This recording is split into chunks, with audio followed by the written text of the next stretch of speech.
trying to avoid him coming in. She did this at the door, and he pushed her into the kitchen, cursing at her, grabbed her by her shirt, and deliberately pushed her next to me, and he pulled out the gun and started shooting her.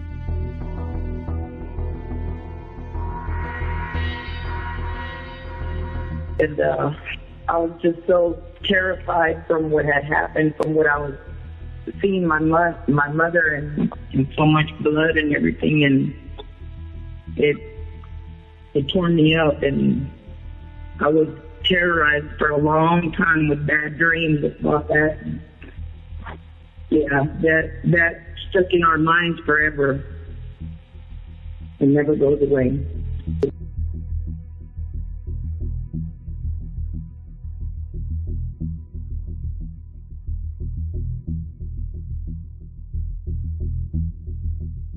We're talking to Nina from Voice of the Missing Lubbock, and today we're going to talk about a tragedy that happened 32 years ago in Plainview, Texas, and a single mother was murdered brutally in front of her children.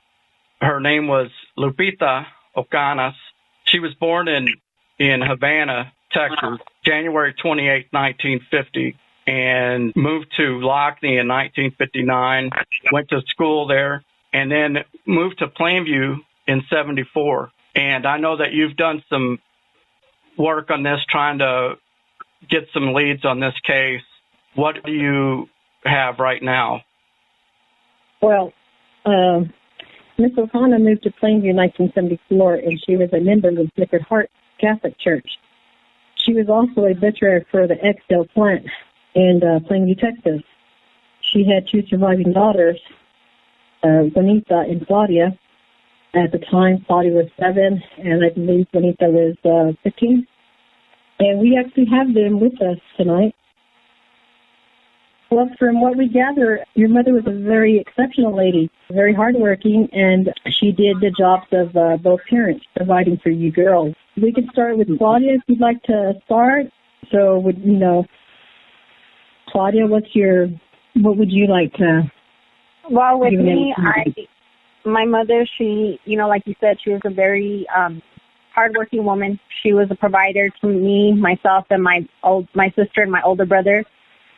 She worked a lot, so when she was around, she made time for us, and mine and her thing was Long John Silver's on occasion. She was always making tortillas, making sure we were fed, we were clothed. She was just, from what I remember, she just did what she needed to do to make sure that we had a roof over our head. She was always smiling. She had her days, I have stories I can tell you that I laugh about to this day, that there's a couple times I got dirty because we were going to have Easter Sunday, and I went and got dirty, and boy, did I get my butt belted for that. But those are memories that I'll cherish forever because I still remember her face. And I remember I got smacked because I laughed at her because of it. She did what she needed to do as a mother for us, and a great provider, a great person. I miss her a lot. I miss her smell. I miss her touch. I miss her walking in the door after work. I miss her smile a lot. I miss her in general. We all miss her. She's needed more than ever. Every day she's missed. And, my sister can tell you more about her, and I'm sure she can tell you a lot more great things than what I can remember. Right. You were 7 years old when this tragedy happened, so I imagine it is kind of hard to pull some of those memories together. And Latina women, my mom was a single mom as well, and a lot of times during those years it was hard because they were pulling it all together, being the mom, being the dad, being the provider, and but there's no doubt that she loved you guys so much, and I'm just so sorry that this happened, and we want to do everything that we can and we'll talk more about the events of that night. But Juanita, what about you? What is something that stands out, or tell us more about your mom, because you were 15, so you had a little bit more time. Yeah. My mother was all the above that you guys have already said. We always came first. Her children always came first, no matter what. I mean, no man came in between us ever. And she was very strong and independent, and she took the greatest care of us that she could. I mean, she always made sure we were clothed, had food on the table, a roof over our head. And since my sister was a little one, I was kind of jealous because my mother kind of paid attention more to her and stuff after she was born. So when my sister was about, I'm going to say, probably about 2 years old, I was pushing my sister on the stroller, and, well, I was kind of jealous, like I said, and my mom paid attention to her the most. And so we were going down the steps, with the stroller and everything, and I was still kind of small myself. I was about 9 years old, and, well, I pushed my sister off the stroller on purpose, and my sister started crying, and boy, there comes my mother running down the hallway and stuff, coming to get me. So I ran. I took off running and stuff, but when she caught me, I got my whooping. And but yeah, I was kind of jealous of my little sissy because my sister got all the attention and everything from my mama. And there was one night when I loved to scare people, and I would scare my sister. Well, my mom caught me one night scaring my sister, and I didn't know my mother was going to scare me that night. And my mother always slept on a mattress on the floor. And so that night she had her, it was during the winter time, she had her fur coat, and she waited till we went to sleep. And so I was asleep in another room, and my mother, well, I got up and I went to the restroom, and I didn't know my mother was in the hallway waiting for me. And she had that big fur coat on, and she was on all fours and stuff. And so she came running at me through the hallway and scared the life out of me and stuff because I had did that to my sister. So, yeah, my mom was very protective of my little sister. I cherish everything. I miss all that. We haven't talked to your brother, but how is he doing? Was he older than you guys or younger? He's I'm 7 years apart from my little sister and 7 years apart from my older brother. I'm the middle child.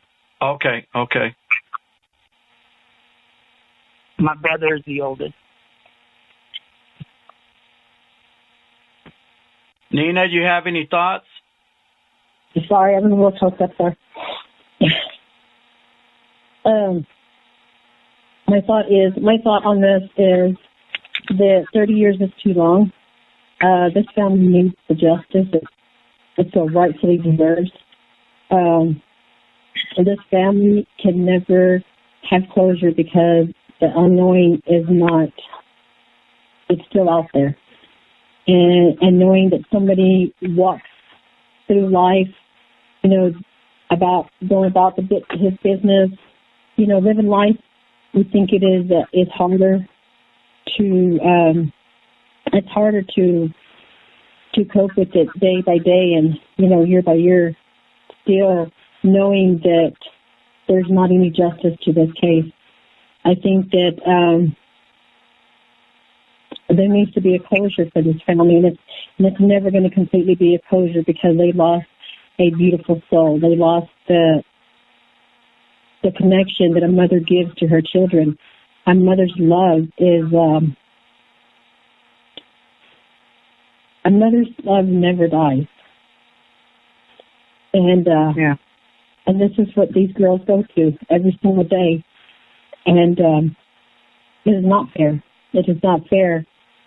But this is why the story needs to be put out there, and people need to just start coming forward with it, because this family needs the justice. It needs to come to light already. It does. And like I've said, and this is going to sound like a broken record, but I'm going to keep saying it. You know, there was somebody out there in Plainview in 86 and 87 that worked out there with this man and this animal. He went by Miguel Duran. He went by other aliases. We have those posted. And somebody out there knows something. There's no way that this man, you know, just disappeared into thin air. Somebody knows something, and you have to come forward. This animal did not just kill somebody. He killed somebody in front of their children. He also robbed children of their mothers. He robbed a whole lifetime, a childhood from his children. They had to grow up fast. They had to go separate ways. I mean, he took more than just their mothers. He robbed these innocent children from a childhood. As an adult, they can tell you it still lingers on. Juanita, one more thought before we conclude here. Is there something, and I'll ask Claudia as well, but is there one single thing that she said to you that you still think about to this day, that touched you, or that is something that helps you to this day, that you think about, that sticks out, I guess, more than anything? Just when I was feeling down one time, and I thought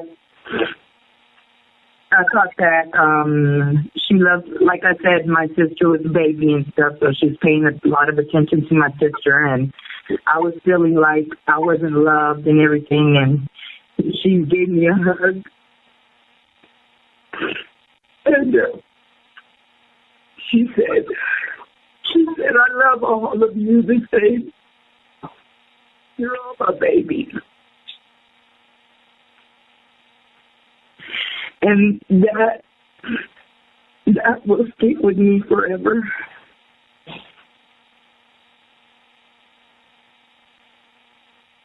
Claudia, how about you?